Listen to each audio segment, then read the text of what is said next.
Clarise barely had time to lower her eyes before her father's voice carried across the ballroom. "And this," Richard announced with a polished smile, resting a careless hand in her direction, "is our other daughter. She works as a janitor." A few guests offered polite smiles. Others simply looked away. Clarise felt every eye settle on her plain navy dress, the worn shoes she'd changed into after finishing her shift at Westbrook Elementary less than an hour earlier. Before she could force herself to respond, her mother laughed. "Every family has one." Several people chuckled. Someone awkwardly lifted a champagne glass. Another whispered something that drew another round of quiet laughter. Clarise swallowed the familiar knot in her throat. 32 years old, and somehow her parents could still make her feel 16. Vanessa, glowing beside her fiancé in an elegant white dress, didn't object. She didn't even look at Clarise. The silence hurt almost as much as the words. Clarise managed the smile she'd perfected over years of surviving family gatherings, a smile that said she wasn't offended, even when she was. She started to step backward, hopping to disappear into the crowd before anyone tried making conversation. Instead, the groom's mother reached out warmly. "You must be Clarise." Her voice was kind. Clarise accepted the handshake. The older woman's fingers suddenly stopped moving. Her smile disappeared.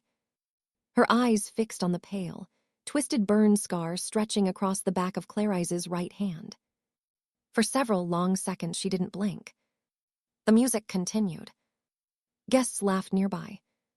But around the two women, everything suddenly felt strangely quiet. Clarise instinctively pulled her hand back beneath the sleeve of her dress. "I'm sorry," she said softly. "It's not very pleasant to look at." The woman looked up slowly. Instead of discomfort, there was unmistakable shock in her expression. Then something else. Recognition. She rose from her chair so slowly that nearby conversations began fading. People noticed. Richard frowned. Evelyn stopped smiling. Vanessa glanced over in confusion. The groom's mother never looked away from Clarise. "May I have a word with you?" She paused just long enough for the entire table to notice. "Is alone." An uneasy silence settled over the room. Richard forced a laugh. "I'm sure whatever it is can wait until after the toast." The woman turned toward him politely. "No." Her voice remained calm. "It can't." Without another explanation, she gestured toward the garden doors. Confused but too embarrassed to refuse, Clarise quietly followed her outside. The evening air felt cooler than the crowded ballroom. Neither woman spoke for several moments. Finally, the groom's mother stopped beneath the garden lights and faced her. Her eyes returned to the scar. Then, in a voice barely above a whisper, she asked, "How did you get that scar?" Margaret didn't answer immediately. Instead, she guided Clarise to a quiet bench beneath the garden pergola, far enough from the music that only faint laughter drifted through the open doors. She looked at the scar again. "Please," Margaret said gently, "tell me exactly what happened." Clarise lowered her eyes. "It was 15 years ago." She rubbed the edge of the scar with her thumb, a habit she barely noticed anymore. "There was an apartment fire. I was 17. Margaret remained perfectly still. "And?" Clarice gave a small shrug. "I don't usually talk about it." "You can talk to me." After a long silence, Clarice nodded. "I heard someone screaming upstairs. Everyone else was running out, but I couldn't leave knowing somebody was still inside." Margaret's breathing became shallow. "I found a little boy hiding under a bed. The smoke was everywhere. I barely made it back down." She smiled faintly. "The doctors said my hand couldn't be saved without several surgeries." "You were just a child," Margaret whispered. Clarice looked away. "The burns damaged the nerves. Writing became difficult. I had to give up the university scholarship I'd earned." "And your parents?" Clarice laughed softly, not because anything was funny, They said life moves on. She explained how months of rehabilitation emptied every saving she had. When she could no longer perform the work she dreamed of, she accepted a custodial position at a local school because it allowed flexible hours and didn't require full strength in her injured hand. My parents called it proof I never had much potential. Margaret's eyes filled with tears. They really believe that. They've believed it for years. A long silence followed before Margaret asked quietly, "Did the family you saved ever find you?" Clarise slowly shook her head. "No, emergency crews separated everyone. I never even learned their names." "And you never tried." "What would have been the point?" Clarise replied. "The little boy survived, that's all that mattered." Margaret covered her mouth as tears threatened to fall. Just then her phone vibrated. Her husband spoke urgently. "Everyone's waiting. The engagement toast is about to begin." "I'll be there." She ended the call, turned back to Clarise, and gently took her uninjured hand. "Please." Her voice trembled. "Don't leave tonight." Clarise searched her face, more confused than ever. "Why?" Margaret looked at the scar one last time before answering. "Because I think I've finally found the person I've been searching for." The ballroom had regained its cheerful rhythm by the time Margaret and Clarise returned. Servers carried trays of champagne. Guests gathered around the decorated stage. Richard smiled confidently as he lifted his glass. "Ladies and gentlemen," he announced, "thank you all for celebrating Vanessa and Daniel's future together." Just as applause began, Margaret stood. "Before the toast," she said calmly, "may I ask everyone for a moment?" The room fell silent. Richard chuckled politely. "Of course, please." Instead of stepping beside her son, Margaret walked directly toward Clarise. "Would you come stand with me?" Every head turned. Clarise hesitated. I don't think that's appropriate." "It is." Richard immediately stepped forward. "I'm sure she's embarrassed. Clarise has never liked being the center of attention." Margaret didn't even acknowledge him. Once Clarise stood beside her, Margaret asked quietly enough for the room to listen. "When you entered that apartment 15 years ago, did the little boy you carried outside have a blue toy airplane clutched in his hand?" Clarise froze. The memory returned instantly. The smoke. The heat. The frightened child refusing to let go of a small blue airplane. She looked up slowly. "Oh, yes." Whispers rippled across the ballroom. Margaret's voice grew steadier. "Only 4 people ever knew about that toy. My husband, myself. The firefighter who found it beside the ambulance." She paused. "And the girl who carried my son out of that burning building." Richard's smile disappeared. "Margaret," he interrupted sharply, "this is obviously some misunderstanding." Ignoring him, Margaret reached into her handbag. She unfolded a carefully preserved newspaper clipping, yellowed with age. "For 15 years, she said, holding it where nearby guests could see, "I've kept every article about the fire." She pointed to one paragraph. "The anonymous rescuer suffered a distinctive burn injury across her right hand while shielding the child from falling debris." Clarise slowly uncovered her scar. Gasps spread through the room. The scar matched the description perfectly. Richard stepped between them. "That's enough," he shouted. "This engagement party isn't the place for old stories." The music stopped completely. Every guest stared. Richard's attempt to silence the conversation had only made everyone want answers. The ballroom remained silent after Richard's shout. No one reached for another glass. No one returned to their conversations. Margaret calmly folded the newspaper clipping and looked directly at him. "Why are you so desperate to stop this?" Richard's jaw tightened. "Because this is my daughter's engagement party, not a history lesson." "It's about the truth," Margaret replied. Before he could answer, an elderly man slowly stood from one of the back tables. Several guests recognized him immediately. Richard. The retired firefighter adjusted his glasses as he looked at Clarise.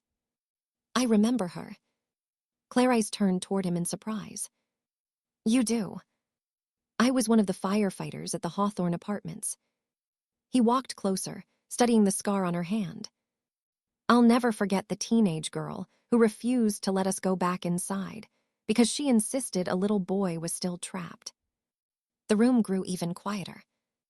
You were already burned, he continued. We ordered you to stay outside.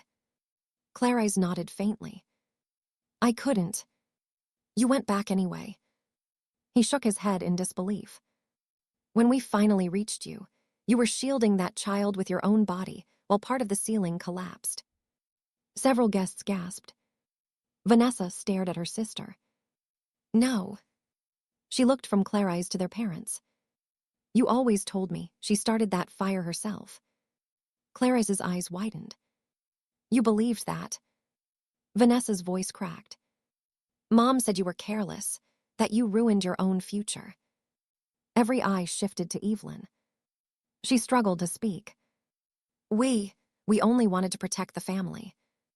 Clarice finally met her mother's eyes. No. Her voice remained steady. You wanted to protect your image. She slowly turned toward the guests. The newspapers wanted interviews after the fire. I never refused them.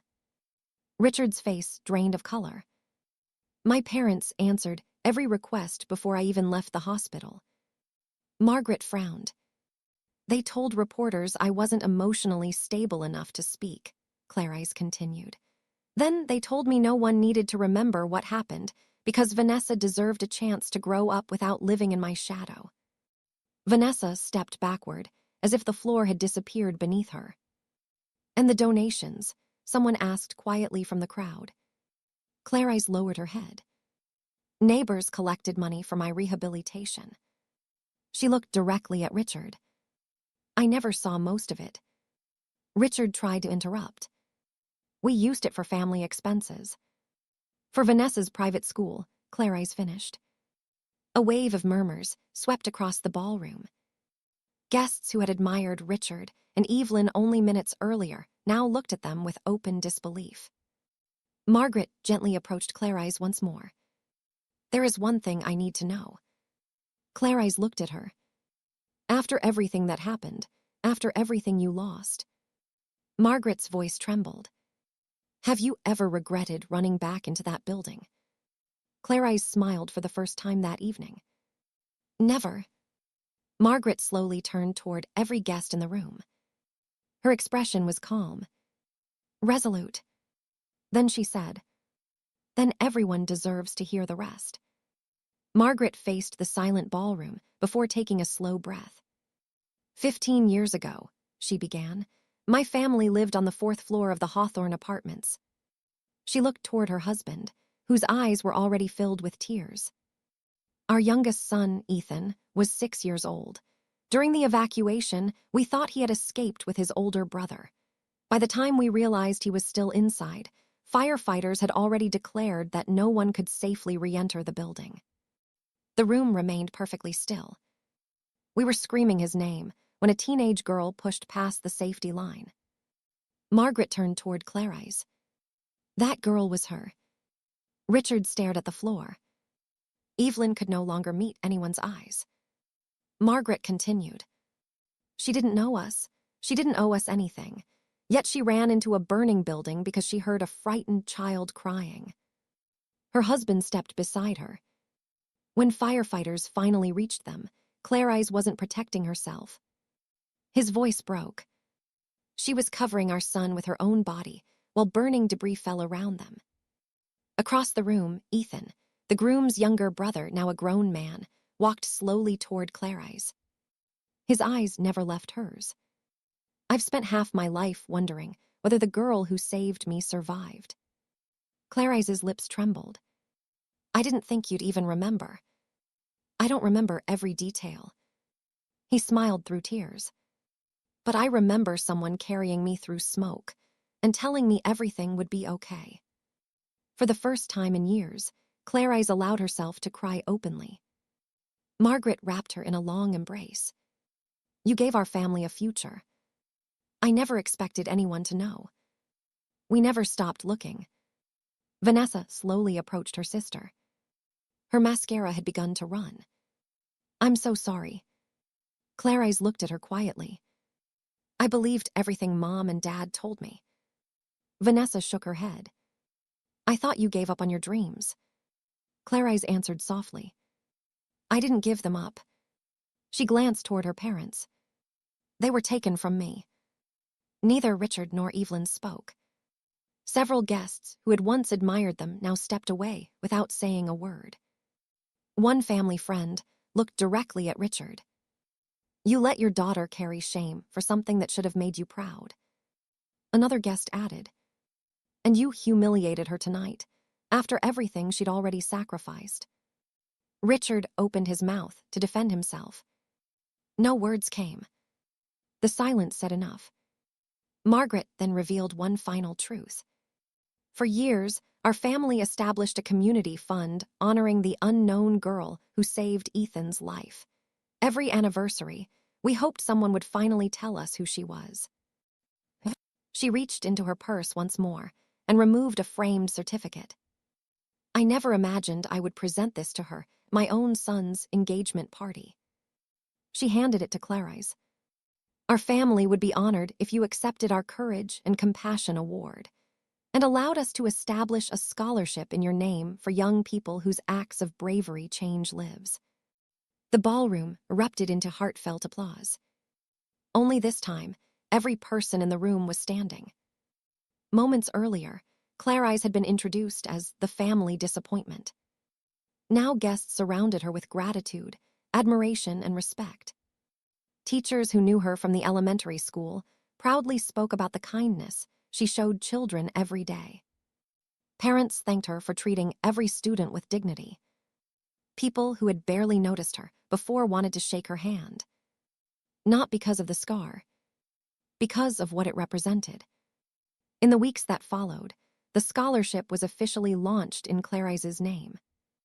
She accepted a role helping select recipients, young people whose quiet courage often went unnoticed. She continued working at the school she loved, but no longer hid her hand beneath long sleeves. Children occasionally asked about the scar. Instead of changing the subject, she smiled and simply said, sometimes the hardest moments in life become the reason someone else gets another chance. Vanessa slowly rebuilt a relationship with her sister, determined to earn the forgiveness she had never thought to ask for. Richard and Evelyn found that the reputation they had spent decades protecting disappeared almost overnight. People remembered not their status, but the daughter they had tried to diminish. Clarise eventually moved into her own apartment, surrounded herself with people who valued her for who she truly was, and stopped measuring her worth by her parents' approval. Every time she looked at the scar on her right hand, she no longer saw the future she had lost. She saw the life she had saved. And by the end of the night, everyone else did too. The parents introduced Clarise as the family's disappointment, but everyone left knowing she had always been the bravest person in the room.